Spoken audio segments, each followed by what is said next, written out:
Copyright disclaimer under Section 107 of the Copyright Act 1976. Allowance is made for fair use for purposes such as criticism, comment, news reporting, scholarship, and research. Fair use is a use permitted by copyright statute that might otherwise be infringing. Nonprofit, educational, or personal use tips the balance in favor of fair use.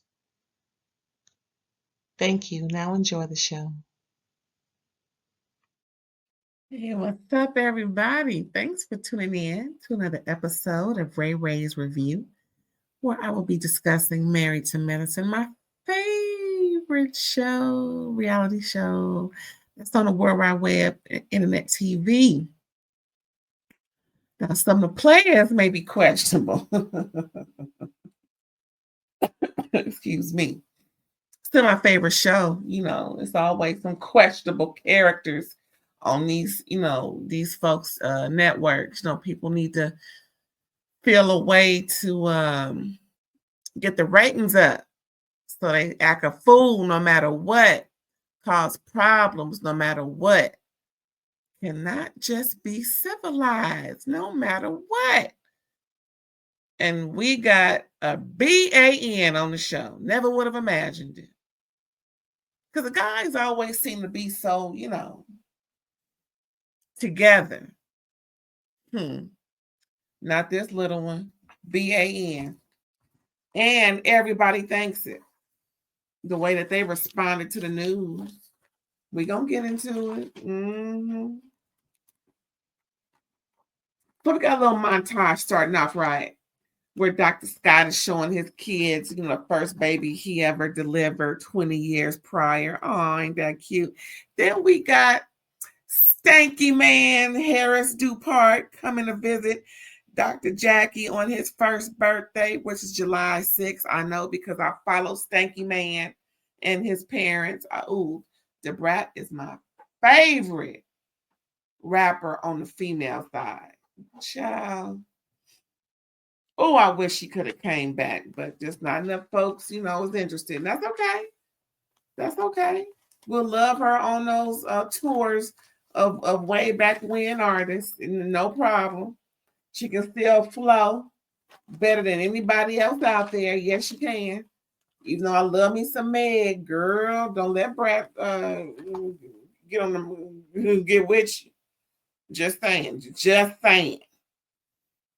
Another montage, a little bit of a scene where Toya is talking to Eugene, asking him, have you checked on your friend, Dr. Jean? The BAN. Have you checked in with Dr. Jean?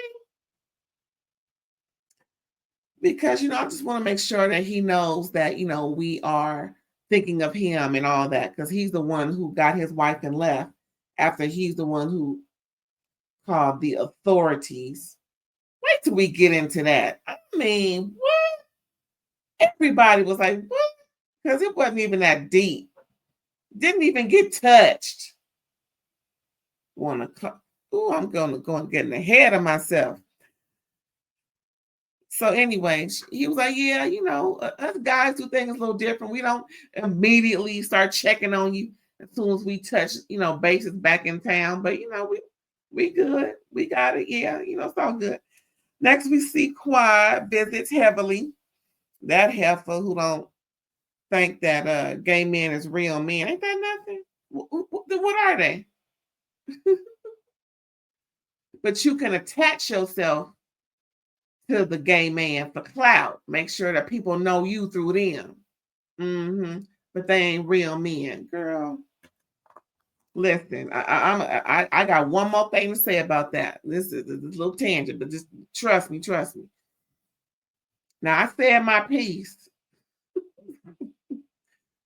Episode 12, discussing Heavenly's dumbass what time is it? Stupid A comments about gay folk, gay men not being real men. I'm even gonna go into other descriptors that was trifling and offensive. I'm surprised she didn't say that word describing them. You know what I'm saying? Anyway, I'm sure she do when she ain't in front of no camera, or maybe she just with her husband, because he about the only one who ain't gonna tell on her. Anyway, like I said, I just got this one little thing to say. That apology she gave was piss poor. When you apologize for something this grave and trifling and backstabbing and dirty,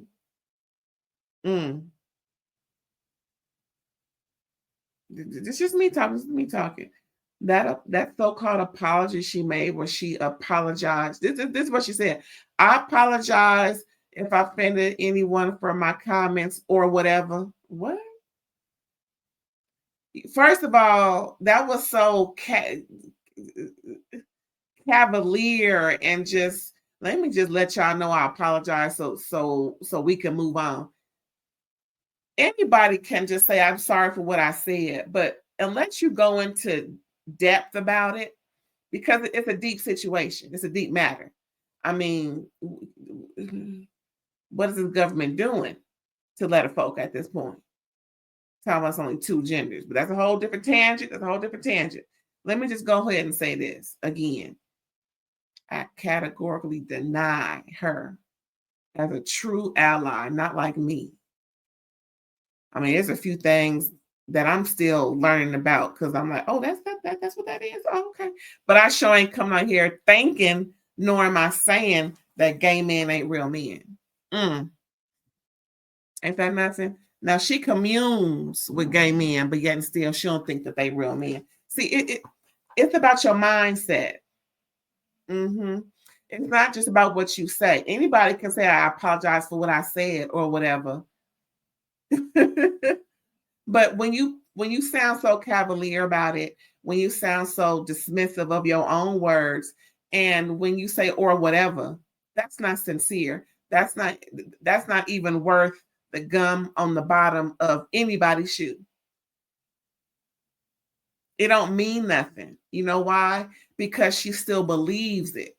When you actually say, and I'm gonna give you a prime example of something that happened to me within the last year, more so early last year, early 2024.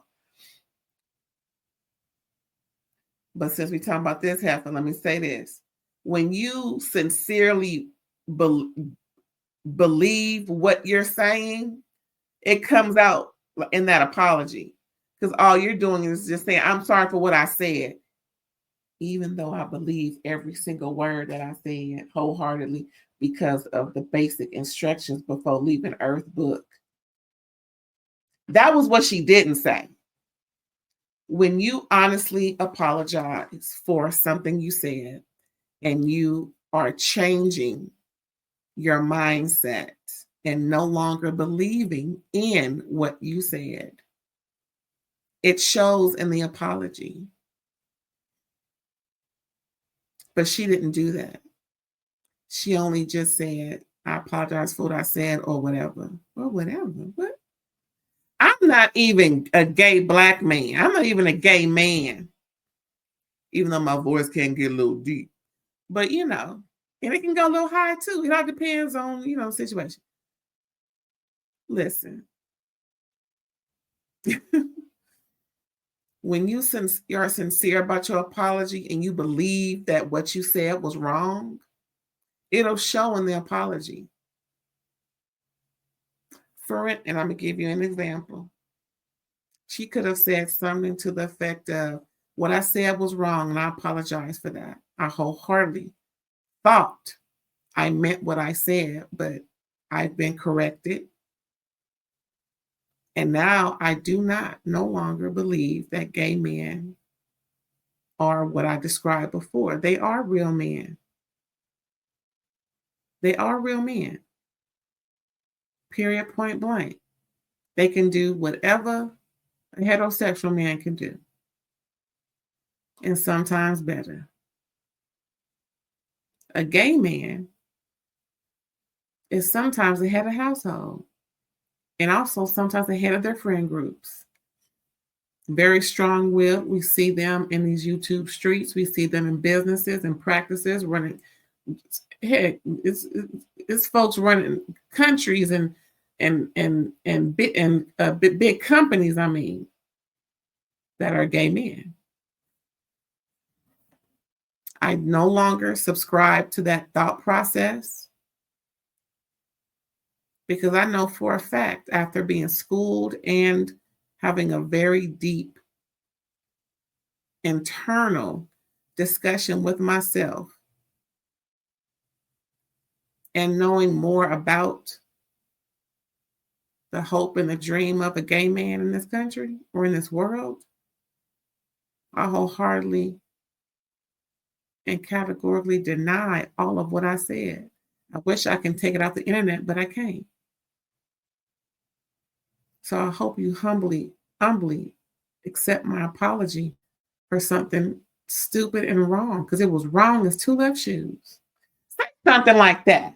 Don't just say, I'm sorry for what I said or whatever, and going on to what you was talking about quad men.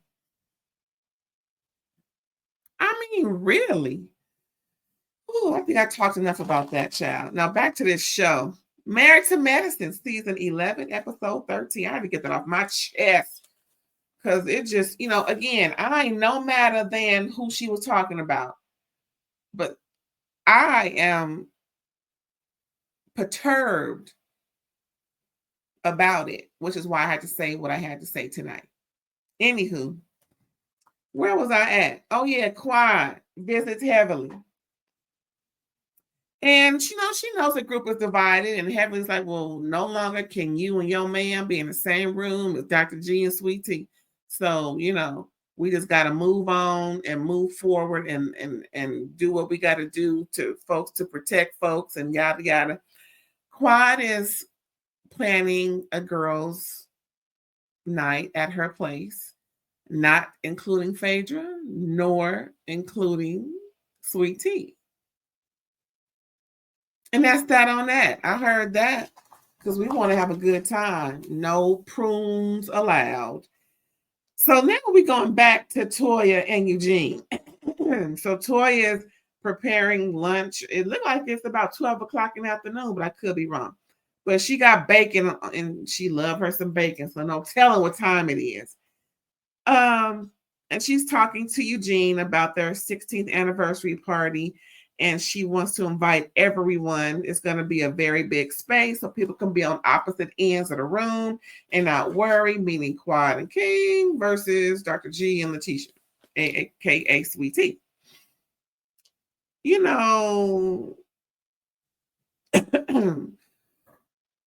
The party's going to be some type of Georgianton, a play off of Bridgerton. They're going to be learning to walk. So she's planning for all the couples to meet at a dance studio.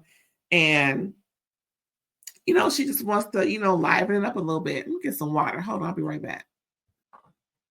Thanks for waiting. Did you wait long? I hope not. So, like I was saying, so they're going to do this Georgianton play off of the Bridgerton type of anniversary party with all the different things. They kind of flash back to Toya doing this type of theme, Halloween themes and what's that stuff? Where King Tut and all them people, child, don't give me a line. But yeah, all the different things, and this was going to be Georgianton, and she even brought up some, if you watch Bridgerton or any of those spinoffs, they have Lady Whistledown. She is the town crier, where she no one knows who she is. Well, until the last season of, they find out who she is. So, that show is good. I should have reviewed that. I feel so bad I didn't. Because they had the first Bridgerton, which was the best one. Oh, that man was fine. Lord, kind of remind you of Aaron Pierre. That man fine. Lord, have mercy. Thank you, Jesus, for the eye candy. Don't you just like to look at good stuff? No matter who you is, no matter what you like. Whatever you see somebody that looks good to you, you just want to say thank you, Lord. You may not even be a believer, but you're like, oh, thank you. All right, something to look at every now and again whenever they pop through. I'm just saying. Anywho. So yeah, so lady, back to Bridgerton. Just to let you know, they have the premise of the town crier where she gives all the gossip because Penelope is, well, if you don't know, I just spoiled it for you. Anyway, Penelope is the true Lady Whistledown, and she belongs to a well-to-do family, and they never would have suspected her because she's someone whom they wouldn't think of in that manner. She's quiet, a loner.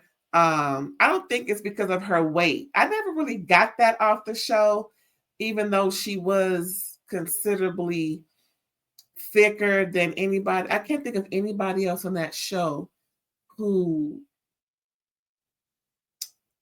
you know how it is sometimes when, I hate to say this, but when the big girl don't nobody really suspect, or the guy, well, this is so patriarchal what I'm about to say, but it's always either the big girl that they don't suspect with glasses or no glasses, and then it's the nerdy dude, big or small, usually a regular size, like a, not a big person, but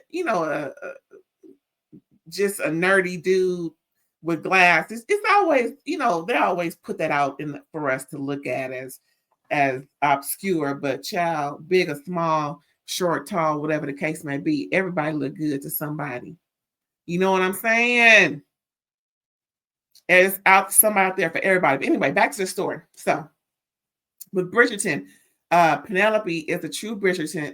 Is the true Lady Whistledown, and she puts out her gossip rag. Everybody is reading, and she may spill the tea on some folks, throughout the town, because again, no one suspects. People just be talking around her. She taking her notes, making sure she remember what so and so said. Ooh, y'all, and they talk in that Victorian. Is it Victorian? Definitely way back when language. Parliament and all that stuff going on over there, child, out there in Europe, in London, and carrying on. But yeah, it's a real good show. They have the season 1, and then how I think they had 3 seasons, but okay, how the Lion King did Lion King 1, and then had Lion King 1.5, and then did Lion King 2, or maybe then did Lion King 1.5. That kind of went back a little bit to show you how things was, kind of, sort of, kind of. But it's something like that. So they did season 1, and then they showed the queen of the whole show, and everything. Look, the whole show was DEI. You got all sorts of folks and ethnicities in that show, and there's no N-word, there's no other word that that's trifling to say to folks.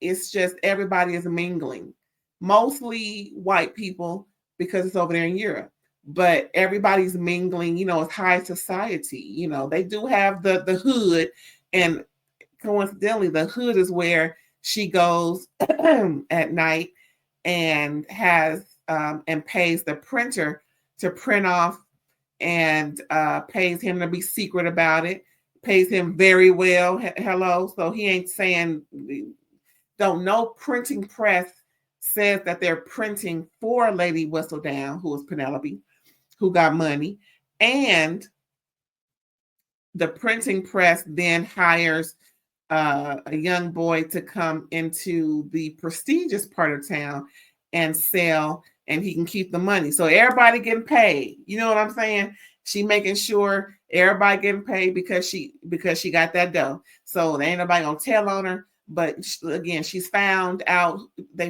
who she was due to some jealous heifer who thought she was gonna get her man. And anyway, it's a real good show. Anyway, so we're talking about Georgianton. And that's what their anniversary is going to be. I think it's 16 years. Big ups to them. So like I said, they all met. They're all going to meet at the dance studio, and they do all the, and then we see Dr. Karen and Neela. They are going to be there. They are practicing with them. So the only people that's not there is Quad and King, as well as Dr. G and Sweet Tea. Mm-hmm.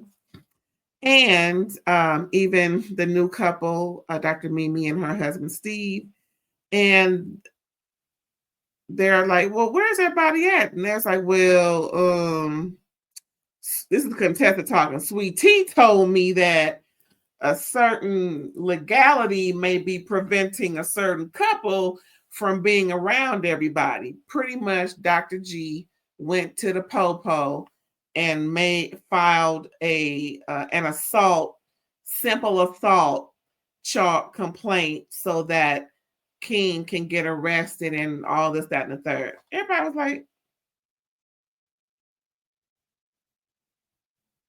you know how you say, like, no, he didn't. I mean, everybody was like, Then Dr. Eugene kind of rolled for, Dr. G a little bit and said, well, listen, everybody's perspective is valid. And as far as Dr. G is concerned, he feels like that's what he needs to do. We may not agree with it, but, pretty much me and Scott are going to talk to him and see if we can, talk some sense into him, because again, we all don't agree, but that's the route he wants to take. So it is what it is. Child. Ooh, Dr. G got everybody looking at him like, you BAN, what's wrong with you? They're like, he didn't even get touched. But child, we gonna get into all that a little later. So yeah, so they're all practicing the waltz, and Dr. Mimi couldn't make it, so Steve was dancing with the instructor. So he getting the best, the best instruction, because he getting it from the horse. So they're all doing great, doing good, and they have a little discussion about it, but for the most part, child. Just like you was thinking, and so was they. If you ain't watched the episode, we're like, what did he say? He did what? Next, we got Toya and Sweet Tea and Dr. Mimi all meeting up. Pretty much, Toya wanted Sweet Tea to meet up along with Mimi's, to talk about what they missed. And, talk about the party and also Dr. G's complaint. Sweet Tea was like, well, that's my business. So Toya was like, then Toya tried to get Sweet Tea to understand that everybody in that situation played a part in what happened. It wasn't just, it's not one-sided. Sweet Tea is riding with her man. She's following her man, and she is, backing her man up. She don't see it the same. She thinks that, her husband was attacked. Girl, did nobody even touch that man? Anyway, they tried to tell her, well, even in that situation, you were out of control. You had to be consoled. Even then, when we tried to console you, you was just acting out of character for the most part. You don't think that had anything to do with what was going on? And then they showed the part where Sweet Tea, broke away from, I think that was Phaedra when they initially got into it, when she got into it with Heavily, when she looked to her right and saw that the commotion going on with King and her husband. So she ran over there, and next thing you know, she ain't even going on with her man. She trying to talk to Quad. First of all, Quad is trying to console her man that's by her. And Quad is nicely telling her, go with your man. Go over there to your man. Quad, she wasn't saying it like, bitch, go to your man before. No, nothing like that. Quad just like, please just go to your man. Go, and they're like, Sweet Tea, what you doing over here? Exactly. Why are you over here talking to Quad when you should be talking to your man, who was obviously so scared and upset? Girl. So Sweet Tea didn't see it. She is allowing Dr. G to dictate her role in the group. And that's something that was brought up. And she don't see it that way. Okay, next we see Dr. G and Eugene visiting Scott. Of course, like I said, Eugene said Scott and him is going to talk to Dr. G. Sit over at Scott's house, had a cute little setup, got some wings and salad and carrying on. And I think Alaya, they're here, and Contessa's daughter was making smoothies, and she's like, okay, it'll be $4.88. That's right, girl. All them doctors they probably got $100 in their pocket right now, girl. Break them. Should get your money. You know they're gonna get a baby, some little tip. Anywho, they asked how you doing, and then quickly Eugene was like, well, according to what production put out, they bring up the criminal complaint. Talking about Dr. G, talking about that BAN, talking about simple battery, petty boots. And immediately he said, well, there's jail and a fine. And pretty much that's what I want. What?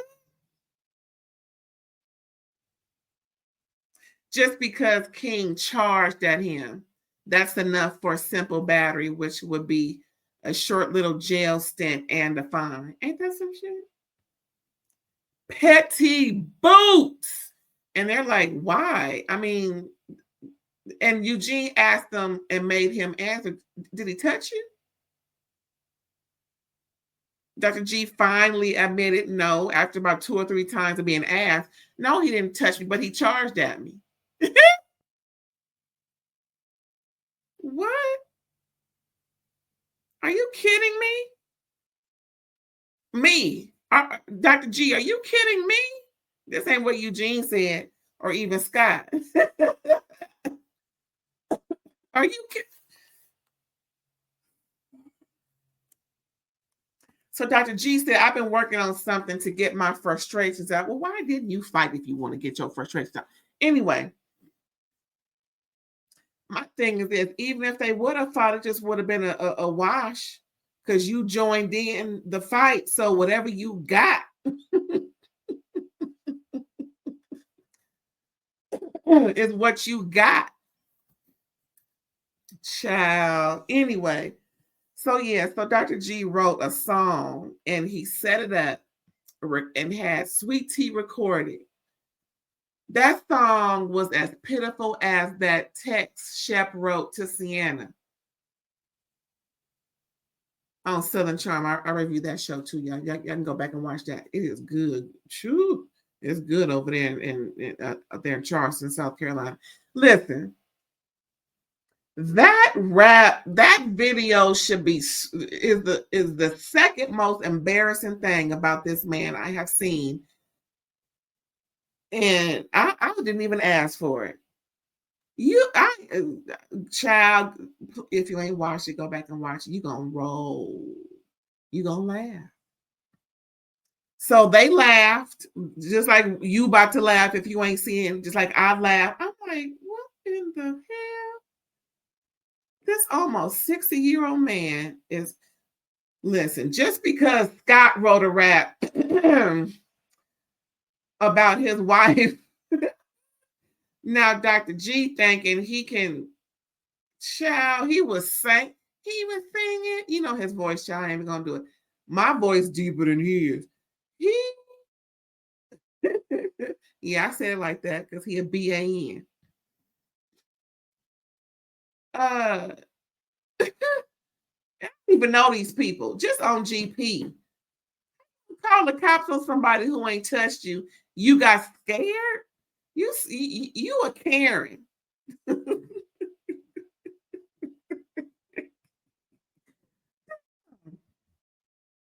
Wrote a song to be talking about, I just want to be set free from the lies.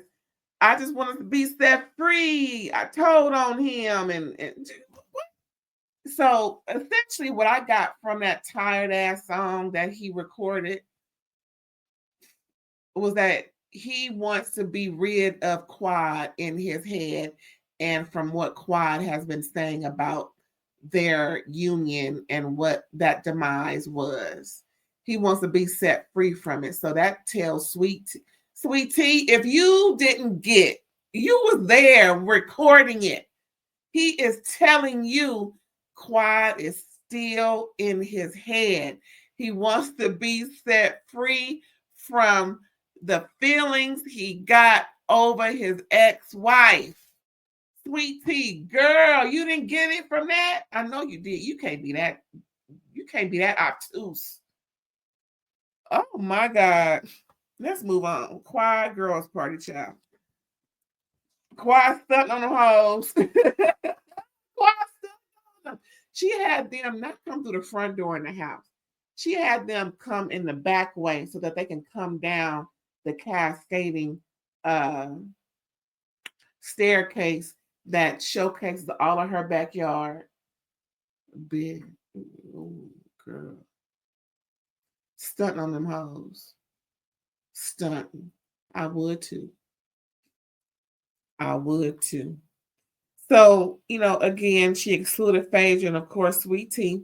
She said there's 2 rules. One is you got to drink now and keep on drinking. The next one is no talk of the past. So then they just start talking about the past, even though she says onward and upward, onward and upward. Yeah, onward and upward. Yeah, onward and upward. We're going to talk about the past real quick. So Toya talks about the party that she's having, talking about not sure if Quad and King will show to party due to the current legalities. That's pretty much what Quad is saying. Well, due to the current legalities going on in this group, we ain't gonna be nowhere near them. I know that's right. It ain't got to be. I know Dr. G can be set free. He'll feel better. So they feel Dr. G is not being accountable. We all feel that way because he didn't have to even say one thing to Quad. He could have kept his mouth shut, let drunk Quad be drunk Quad, like he said. He know how she is when she drink. So why address it? Because he wanted some dialogue with her. Sweet Tea, you listening, watching, listening? Your man missed his ex-wife. Quad got it going on back there, child. Yes. Doggone Dr. G, child.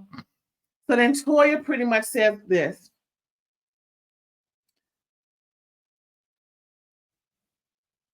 She said she had a talk with Sweet Tea, her and Dr. Mimi, and they both agreed that Sweet Tea didn't take accountability. And it sounds like Dr. G is not taking accountability also.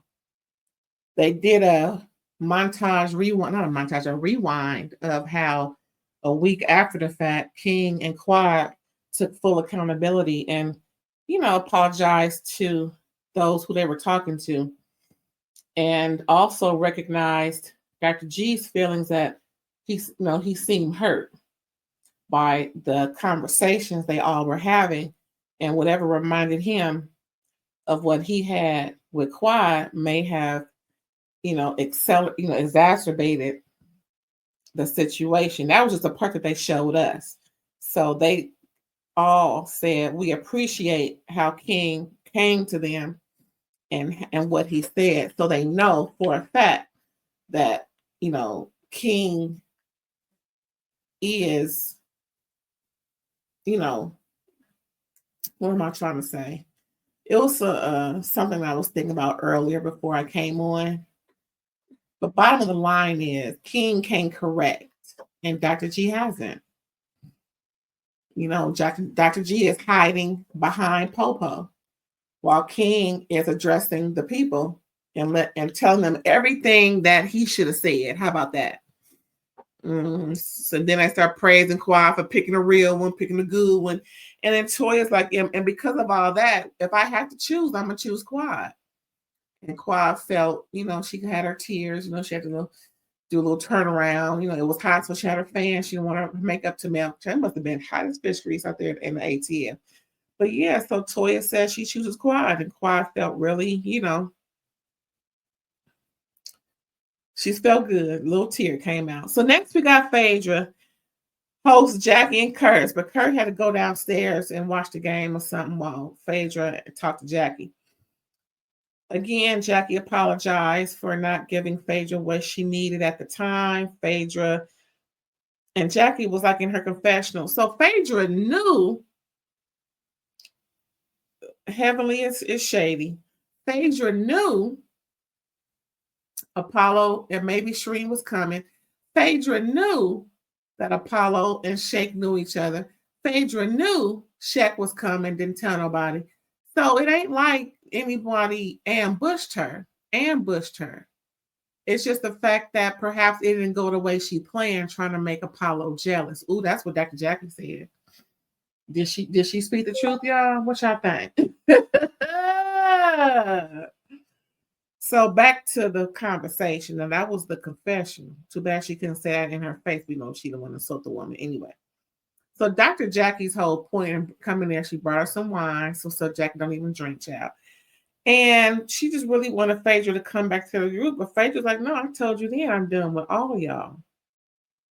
I appreciate the conversation, but no. Phaedra ain't coming back. Not one bit.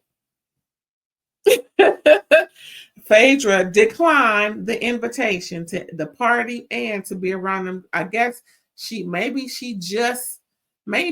that day or maybe before the trip to Key West, she signed her contract for Rowan.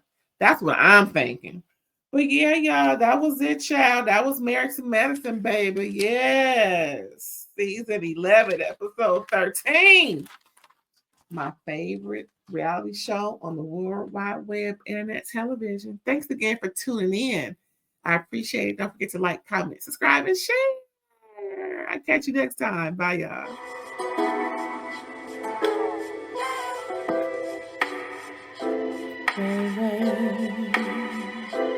All day.